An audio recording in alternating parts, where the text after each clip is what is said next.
السلام علیکم، کیسے ہیں آپ سب؟ امید کرتی ہوں آپ لوگ سب خیریت سے ہوں گے۔ آج میں آپ کو ٹی ٹری آئل کے فوائد اور استعمال کرنے کا طریقہ بتاؤں گی۔ ٹی ٹری آئل کا استعمال بالوں کی صحت کو برقرار رکھنے کا ایک آسان اور مؤثر طریقہ ہے۔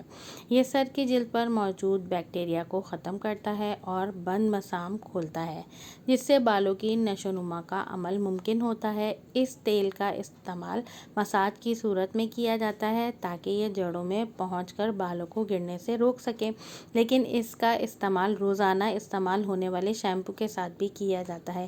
Use of oil remove your dryness and hair loss کرتا ہے۔ اجزاء: ٹی ٹری آئل 15 قطرے، ناریل کا تیل 30 ملی لیٹر۔ استعمال کرنے کا طریقہ: اگر یہ دونوں چیزیں آرگینک ہوں تو زیادہ بہتر ہے بالوں میں یوز کرنے کے لیے۔ دونوں اجزاء کو اچھی طرح مکس کریے۔ اس آمیزے کو سر کی جلد اور بالوں پر اچھی طرح لگا کر مساج کریں۔ 1 گھنٹے کے بعد دھو لیجیے۔ آئلی بالوں کو الوداع کہنے کے لیے ہفتے میں 2 یا 3 بار اس کا استعمال کیجیے۔ اگر ریمیڈی پسند آئے تو لائک، شیئر، سبسکرائب کرنا مت بھولیے گا۔